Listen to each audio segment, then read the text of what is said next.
Hello and welcome. This lecture is about how computers internally represent integers.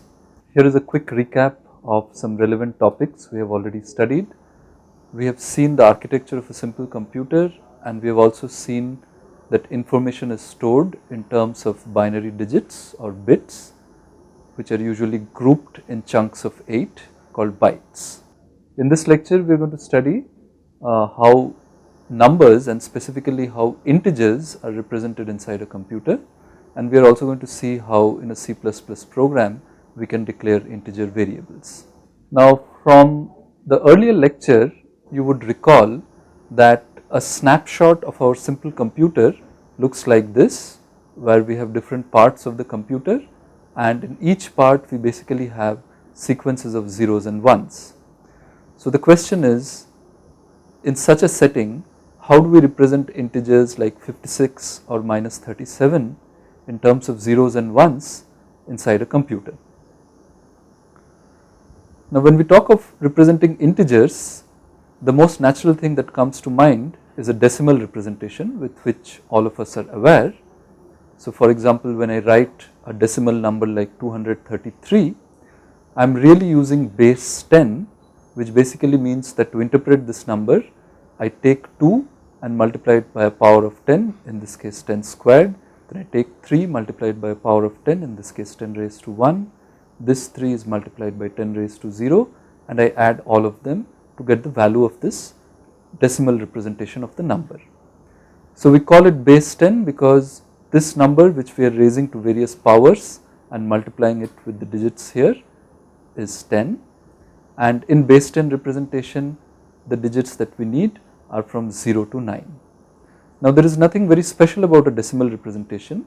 We could also do this using base 2, in which case we will call it a binary representation, and just like in base 10 we need numbers from 0 to 9 to represent an integer, in base 2 we need numbers from 0 to 1, which is 1 less than whatever the base is, to represent an integer. So here is a binary number 110, please do not mistake this as 110, it would be 110 in decimal representation, but in binary representation it is 110, and let us see what this number really represents, what 110 represents. So just like in the decimal representation, I have got to take the numbers that are appearing here, multiply them by an appropriate power of 2, the base is 2 here, and then add them up to get the number represented over here. So for example, here it is 1 into 2 squared plus another 1 times 2 raised to 1 plus 0 times 2 raised to 0, or 6. So this is the binary representation of the number 6. And if you understood how I interpreted this sequence of zeros and ones as an integer, you would realize that any sequence of zeros and ones can be thought of as representing an integer. Now that we know how to represent numbers in both binary and decimal notation, how do we go from one to the other? So for example, I could ask you, given this binary number, I am going to denote binary numbers in green and decimal numbers in violet. So given this binary number, what is its decimal counterpart? So the first thing to note here is that this binary number has 4 bits. So this bit is going to be associated with 2 raised to 0, this with 2 raised to 1, this with 2 raised to 2, and this with 2 raised to 3. So the maximum power of 2 that we are going to use is 3, that is the number of bits minus 1. And then how do we figure out what integer this is in the decimal notation? We take this number, start with the bits and keep multiplying them by the appropriate powers of 2. So this is 1 multiplied by 2 raised to 3 plus 0 multiplied by 2 raised to 2 plus another 1 multiplied by 2 raised to 1 and the final 1 multiplied by 2 raised to 0, and that gives us the number 11. Note that in this representation, which is the decimal representation of the number 11, I am also using the digits 1 and 1. This is the binary representation of the same number 11, in which I am also using the numbers 1 and 0. However, this representation is very different from this representation. This is a base 10 decimal representation, this is a base 2 binary representation of the same number 11. So if you look at 1011, this bit, which is associated with the highest power of 2, is called the most significant bit, or MSB. This bit, which is associated with the least power of 2, which is always 2 raised to 0, is called the least significant bit or LSB. So we saw how to convert a binary number to a decimal number. Let us see how we might convert a decimal number to a binary number. So given 23 written in decimal, what is its binary counterpart? So the way we are going to do this is, since we are interested in binary numbers, we are going to repeatedly divide this number by 2 and collect all the remainders as we go. So I first divide 23 by 2, I get a quotient of 11 and a remainder of 1, and we will see that this remainder of 1 will be our least significant bit in the binary representation of 23. Now what does this mean that 23 divided by 2 gave me a quotient of 11 and remainder of 1? It really means that 23 can be expressed as the quotient times the divider, 11 times 2 plus the remainder. Now what do we do with this quotient 11? We repeatedly divide it by 2 again, and we get a quotient of 5 and a remainder of 1, and now I could express 11 as 5 times 2 plus 1, and if I did that, in place of this 11, if I substituted 5 times 2 plus 1, I would get this expansion of 23, and if I expanded out further, I would get this representation. And here you see now that this one corresponds to the least significant bit, which is 1, this one corresponds to the next significant bit, which is another 1, and I could keep doing this. I could take 5 divided by 2, get a quotient of 2, remainder of 1, then express 5 as 2 times 2 plus 1, just as I have done here, and that way I get this representation of 23, which actually gives me the next remainder. And finally I take the quotient here, which is 2, divided by 2 again, get a quotient of 1, remainder of 0, and now if I express this 2 as 1 times 2 plus 0, this is the expansion of 23 I get, which finally gives rise to this expansion of 23. Now where do I stop? I will continue until I get a quotient of 0. So I divide 1 with 2, get a quotient of 0, and it is only then that I stop. I get a remainder of 1, and this becomes my most significant bit. So as you have seen that we took the decimal number 23, repeatedly divided it by 2, kept collecting the remainders in order from the least significant bit to the most significant bit, and that gives us the answer 10111 as the binary representation for the decimal number 23. Now so far we have talked about representing unsigned integers. So how do we represent signed integers like -1 or -23? Well, the most simplest way to do it might be to just treat one of the bits as the sign bit. So we could choose the MSB to be the sign bit, and if this bit was 1, we could treat the number as a negative number, otherwise we could treat this number as a positive number. So here, if we consider integers represented using 3 bits, I have placed all these 8 valuations of 3 bits along a circle, marked in color the most significant bit. The ones marked in red are the ones where the most significant bit is 0, the ones marked in blue are where the most significant bit is 1. So in our notation, these would represent positive numbers, these would represent negative numbers, and this is what I would get. So all of the numbers with MSB 0 are positive, and then the black part just gives me the value of the number 0, 1, 2, 3. All of these with MSB 1 are negative, and then the black part of the number of the binary representation just gives me the value of the number, the magnitude of the number, which is 0, 1, 2, 3. So you see that the values represented increasing this way 0, 1, 2, 3, and also increasing this way -3, -2, -1, 0, and in fact we have 2 representations of 0 here. So this is kind of wasteful, and so what we might want to use is another representation which is called the 2's complement, in which we still consider the MSB to represent the sign of the number, and so in our circle along which we have placed all the valuations of 3 binary digits, we would still have these 4 representing positive numbers, these 4 representing negative numbers.